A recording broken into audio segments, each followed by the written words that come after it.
Happy Thursday. Well, I just did a long intro to the thing I'm going to do today, and everything was going just beautifully.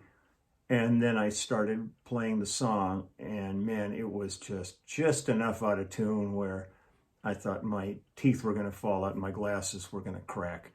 I have no idea. It's really strange when you're doing these because you could be in perfect tune, but apparently just the way some of these things get transferred to YouTube, it's just a little bit funky. So I decided I was trying to dial it in while the camera was running, and it just got to be really insufferable. So this is take 2 of it.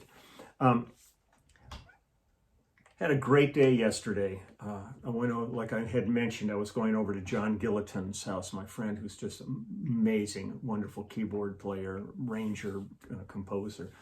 And we're in the process of doing an album with a friend of mine, Steve Eaton, who I did albums with back in the 70s. I've known Steve for a long time, and I've also worked with his son, Marcus Eaton, who's really great, and he's done stuff with Judith Owen, with David Crosby, with all kinds of people. It's one of those families. His brother AJ is making films, and I mean it's a really cool family. But Steve is just great, and so I did 2 tracks from yesterday. I think we're going to have about 8 or 9 more to go for his album, and then I also did a track for Joseph Williams, who's the singer with Toto. And he and David Page wrote a song for his, and Joe's working on a project. And man, it's a great song. And I really had fun with that yesterday too. Got to put a couple of basses on, doing different things on it. One was affected and upper octave 10th things compared to the low fundamental part. But that was yesterday, and today is today. I'm really enjoying, I love all genres of music, and I plan on visiting all that I possibly can. That's within my abilities here in this circumstance. Because like a lot of people have suggested songs and different things, and the one thing you have to understand is some songs are really involved in terms of production, in terms of being able to really put the time in to learn charts and really sort them out. I'm trying to find things that I can just sort of have a certain level of, like I said, I don't rehearse my spontaneity like the t-shirt says. Well, it's true. I'm kind of flying by the seat of my pants. So at some point I'll find some songs that are, really a handful, and I'll dig in deeper into those and jump onto that. But I spent a great deal of time going back and forth to Nashville, especially through the 80s, and did a lot of records down there, and was really privileged to be there for the early phases of a whole bunch of people's careers, and work with people that were really quite iconic. I mean, you'd be in the studio and doing like Barbara Mandrell, and then I did some of the Mandrell sisters TV shows, and you're just kind of seeing all these talented people. And one of the most talented people that I really had the pleasure of working with when I would go down there was Gail Davies. And Gail Davies is one of these singers, songwriters, that when you mention her name to others of that period, they all kind of go, ooh, Gail, man. It's like she really stood apart from the group as far as like her writing and her talent. Was amazing. I did a lot of work with her, and I've very rarely been involved in production of an album, but Gail asked me if I would co-produce with her on Where's a Woman to Go was the name of the album. We did it in '84, and it was just a ball. I mean, I loved it. Yeah, I mean, I'm the kind of person that I have chosen not to be a producer because I don't think I have the patience to live with a project that long. I love coming in for basic tracks, get the tracks as good as you can, then bam, out the door to another album, while they deal with doing vocals and comping and mixing and all that stuff. I'll drop in on projects if there's something going on in town that I've been involved with, and they're in doing like a string date, and if I got time, I'll swing by the studio to check it all out. And maybe throw my 2 cents in, but generally not, just kind of as an observer on it. But I love the process, but I do kind of like just to get out the door and move on to something else rather than getting into the minutia of production. One of the things that was really great about when we did this album with Gail was there was I don't know if it's still there was a hotel called the Hall of Fame in Nashville where a lot of players stayed. And I remember going over there and there was a band playing downstairs in the bar. And so I'm like digging the band, and they are really a good band. And I hear this burning guitar solo. And so I'm like looking around and I see the guitar player. He's not playing. And I'm thinking, what the hell's going on here? And I look over on the other side. It's the steel player who's taking the solo and just shredding like there's no tomorrow. So I hung out till they finished their set, and I went up to talk to him. And it was a really young Paul Franklin. And Paul Franklin is one of the greatest steel players ever. And he's gone on to, like, he did all the, so many of the records in Nashville. He joined Dire Straits. Mark Knopfler fell in love with him and hired him for them. And I went up to him, I introduced myself, and he introduced himself, and I said, "What are you doing tomorrow?" And he went, "Well," and I said, "You're hired." And got him over into the studio to work on Gail's record. And also I hooked up at that point with Jerry Douglas, who's one of the greatest, dobro. I mean, these guys are all multi-faceted musicians, but Jerry Douglas is truly one of the great world-class musicians. And he came in and played on it too. I've been digging through AllMusic and Discog and all those, and I can't find any other credits other than writing credits for this record. So I would have to dig somewhere in the house where all my LPs are. I've got a copy of the album. I would have to find it to see who else was there. It's a long, 84 is a long time ago. But I wanted to give a shout out to the writers of the song that we're doing. Is Walker Iglehart and Mike Joyce wrote this song. And the song is called Jagged Edge of a Broken Heart. I mean, just the mind that puts that line together, to me, is like, that's songwriters, the jagged edge of a broken heart. It's just a brilliant line to me. And I love doing this song with Gail. I'm going to do a couple of things over the next couple of days that I've done with Gail. And one of the cool things was when I met Gail, she was pregnant.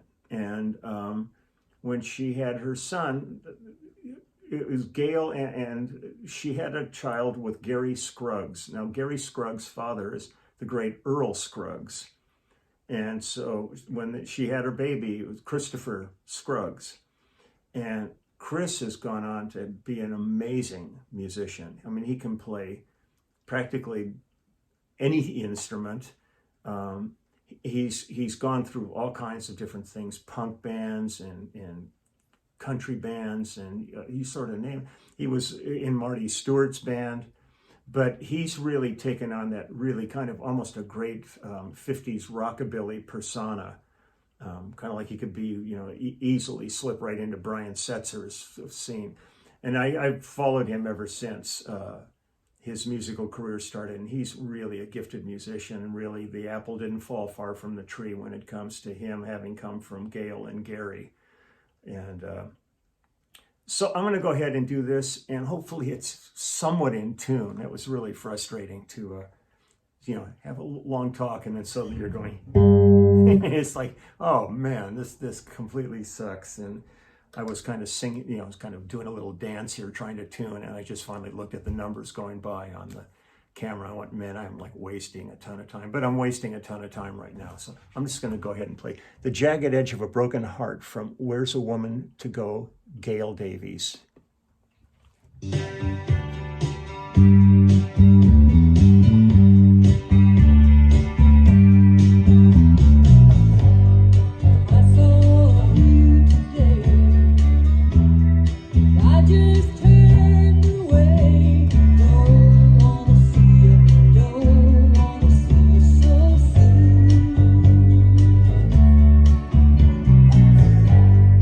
I'm trying to pretend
solo.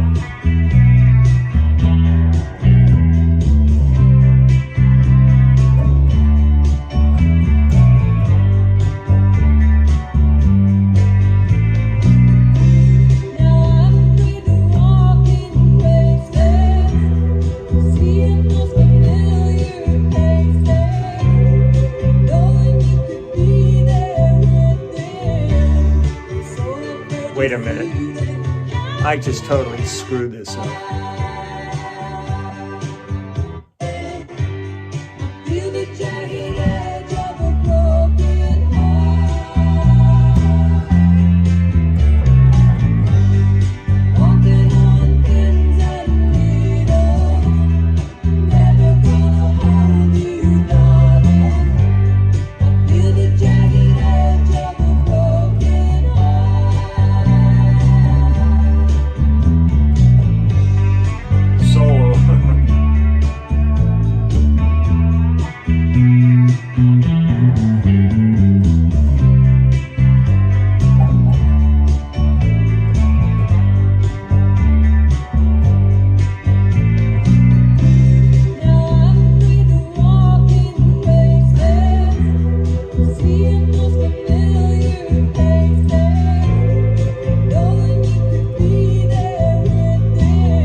Sorry about the clamato in the middle there. That's the thing, even a simple song, when you're just like you ran it once, you kind of go, oh crap, I've got that section going. And you're kind of naked sitting here with that. So I just, the hell with that. I want to do a little respect to that solo that took place. But yeah, Gail, I just adore Gail. She's amazing. And she's still at it out there. She's just written an autobiography, and she's had quite a remarkable life. But she's got a bunch of songs. I want to do a song. I might do that tomorrow, called Unwed Fathers, that was written by John Prine and Bobby Braddock. That is an incredible, unbelievable song. And because they're a couple of the great songwriters. And I think maybe I'll jump in that one tomorrow. But I just want to wish everybody a great day. I've been out. It's going to be really a scorcher towards the weekend. I live, in Southern California, and Arnold McCuller, who's one of the background singers with Phil Collins and James Taylor and everybody. I mean, Arnold's one of the major singers. And he moved out near Palm Springs, and they said it's going to be 120 degrees in Palm Springs this weekend. I have to call Arnold and say, man, I hope your AC's working, and I hope you're staying in the house, because this is really grim.